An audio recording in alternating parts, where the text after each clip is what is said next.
ফেব্রুয়ারিতে ২ দিনের হরতালের ডাক দিল আওয়ামী লীগ। অন্তর্বর্তীকালীন সরকারের পদত্যাগ এবং অপশাসন ও নির্যাতনের প্রতিবাদে আগামী ১৬ ও ১৮ ফেব্রুয়ারি দেশব্যাপী হরতালের ডাক দিয়েছে আওয়ামী লীগ।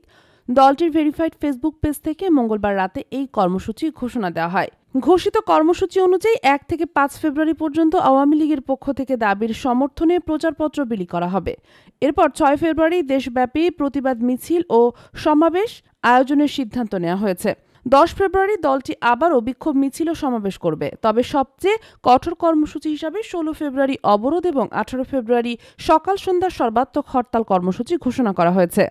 আওয়ামী লীগের প্রেস বিজ্ঞপ্তিতে উল্লেখ করা হয়েছে, আন্তর্জাতিক অপরাধ ট্রাইব্যুনালে শেখ হাসিনা সহ দলটির অন্যান্য নেতাদের বিরুদ্ধে দায়ের করা হত্যা মামলা ও অন্যান্য মামলা প্রত্যাহার করতে হবে।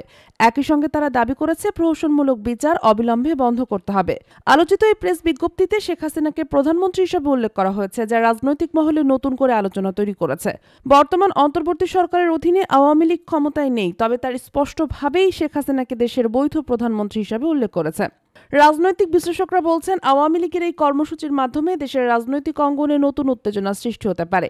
অন্তর্বর্তী সরকার ও আইনশৃঙ্খলা বাহিনী কিভাবে এই কর্মসূচির জবাব দেবে তা নিয়েও কৌতূহল তৈরি হয়েছে। এর আগে বিরোধী দল হিসাবে আওয়ামী লীগ বড় ধরনের আন্দোলনের ডাক দিলেও সরকার পক্ষ কঠোর অবস্থান নিয়েছিল। এবারও একই পরিস্থিতির পুনরাবৃত্তি হতে পারে বলে অনেকে মনে করছেন। এরই মধ্যে আওয়ামী লীগের নেতারা দলীয় সমর্থকদের হরতাল কর্মসূচি সফল করতে প্রস্তুত নেওয়ার আহ্বান জানিয়েছেন। তারা জানিয়েছেন, বর্তমান সরকারের বিরুদ্ধে জনগণের অসন্তোষ চরমে পৌঁছেছে এবং এই আন্দোলনের মাধ্যমে তারা গণতন্ত্র পুনরুদ্ধার করতে চান। আগামী কয়েকদিন দেশের রাজনৈতিক পরিস্থিতি কোন দিকে মোড় নেয় তা এখনই সময় বলে দেবে। তবে নির্ধারিত হরতালের দিনগুলোতে দেশের বিভিন্ন স্থানে রাজনৈতিক উত্তেজনা সংঘর্ষের আশঙ্কা করা হচ্ছে। দেশ জগৎ ডেস্ক নিউজ।